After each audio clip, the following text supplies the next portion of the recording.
श्री विष्णु पुराण द्वितीय अंश 5वां अध्याय। 7 पाताल लोकों का वर्णन। श्री पराशरी बोले, हे द्विज, मैंने तुमसे यह पृथ्वी का विस्तार कहा। इसकी ऊंचाई भी 70 सहस्त्र योजन कही जाती है। हे मुनिसत्तम, अतल, वितल, नितल, गभस्तिमान, महातल, सुतल और पाताल, इन सातों में से प्रत्येक 10-10 सहस्त्र योजन की दूरी पर हैं। हे मैत्रेय, सुंदर महलों से सुशोभित वहाँ की भूमियाँ शुक्ल, कृष्ण, अरुण और पीत वर्ण की तथा शर्करामयी, कंकरीली, शैली, पत्थर की और सुवर्णमयी हैं। हे महामुने, उनमें दानव, दैत्य, यक्ष और बड़े बड़े नाग आदि को की सैकड़ों जातियाँ निवास करती हैं। एक बार नारद जी ने पाताल लोक से स्वर्ग में आकर वहाँ के निवासियों से कहा था कि पाताल तो स्वर्ग से भी अधिक सुंदर है, जहाँ नागगण के आभूषणों से सुंदर प्रभायुक्त आह्लादकारिणी शुभ्र मणियाँ जड़ी हुई हैं। उस पाताल को किसके समान कहें? जहाँ तहाँ दैत्य और दानवों की कन्याओं से सुशोभित पाताल लोक में किस मुक्त पुरुष की भी प्रीति न होगी? जहाँ दिन में सूर्य की किरणें केवल प्रकाश ही करती हैं, घाम नहीं करती, तथा रात में चंद्रमा की किरणों से शीत नहीं होता, केवल चांदनी ही फैलती है। जहाँ भक्ष्य भोज्य और महापापनादि के भोगों से आनंदित सर्पों तथा दानवादि को समय जाता हुआ भी प्रतीत नहीं होता। जहाँ सुंदर वन, नदियाँ, रमणीय सरोवर और कमलों के वन हैं। जहाँ नर कोकिलों की सुमधुर कूक गूंजती है, वह एवं आकाश मनोहारी है। और हे द्विज, जहाँ पाताल निवासी दैत्य, दानव एवं नागगण द्वारा अति स्वच्छ आभूषण, सुगंधमय अनुलेपन, वीणा, वेणु और मृदंग आदि के स्वर तथा तूर्य, ये सब एवं भाग्यशालियों के भोगने योग्य और भी अनेक भोग भोगे जाते हैं। पातालों के नीचे विष्णु भगवान का शेष नामक जो तमो में विग्रह है, उसके गुणों का दैत्य अथवा दानवगण भी वर्णन नहीं कर सकते।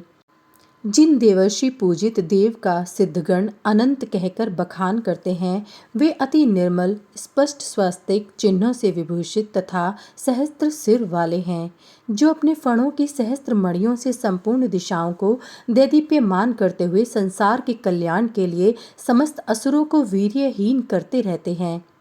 मत के कारण अरुण नयन सदैव एक ही कुंडल पहने हुए तथा मुकुट और माला आदि धारण किए, जो अग्नि युक्त श्वेत पर्वत के समान सुशोभित हैं। मत से उन्मत्त हुए जो नीलांबर तथा श्वेत हारों से सुशोभित होकर मेघमाला और गंगा प्रभा से युक्त दूसरे कैलाश पर्वत के समान विराजमान हैं, जो अपने हाथों में हल और उत्तम मूसल धारण किए हुए हैं तथा जिनकी उपासना शोभा और वारुणी देवी स्वयं मूर्तिमती होकर करती हैं। कल्पांत में जिनके मुखों से विषाग्नि शिखा के समान दैदीप्यमान संकर्षण नामक रुद्र निकलकर तीनों लोकों का भक्षण कर जाता है, वह समस्त देवगणों से वंदित शेष भगवान अशेष भूमंडल को मुकुटवत धारण किए हुए पाताल तल में विराजमान हैं। उनका बल, वीर्य, प्रभाव, स्वरूप, तत्व और रूप आकार देवताओं से भी नहीं जाना और कहा जा सकता। जिनके फणों की मणियों की आभा से अरुण वर्ण हुई यह समस्त पृथ्वी फूलों की माला के समान रखी हुई है, उनके बल वीर्य का वर्णन भला कौन करेगा। जिस समय मदमत्त नयन शेष जी जमुहाई लेते हैं, उस समय समुद्र और वन आदि के सहित ये संपूर्ण पृथ्वी चलायमान हो जाती है। इनके गुणों का अंत गंधर्व, अप्सरा, सिद्ध, किन्नर, नाग और चारण आदि कोई भी नहीं पा सकते, इसलिए ये अविनाशी देव अनंत कहलाते हैं। जिनका नाग वधुओं द्वारा लेपित हरिचंदन पुनः पुनः श्वास वायु से छूट छूट कर दिशाओं को सुगंधित करता रहता है, जिनकी आराधना से पूर्वकालीन महर्षि गर्ग ने समस्त ज्योतिर्मंडल, ग्रह, नक्षत्र आदि और शकुन अपशकुन आदि नैमित्तिक फलों को तत्व जाना था, उन नागश्रेष्ठ शेष जी ने इस पृथ्वी को अपने मस्तक पर धारण किया हुआ है, जो स्वयं भी देव, असुर और मनुष्यों के सहित संपूर्ण लोकमाला, पाताल आदि समस्त लोकों को धारण किए हुए हैं।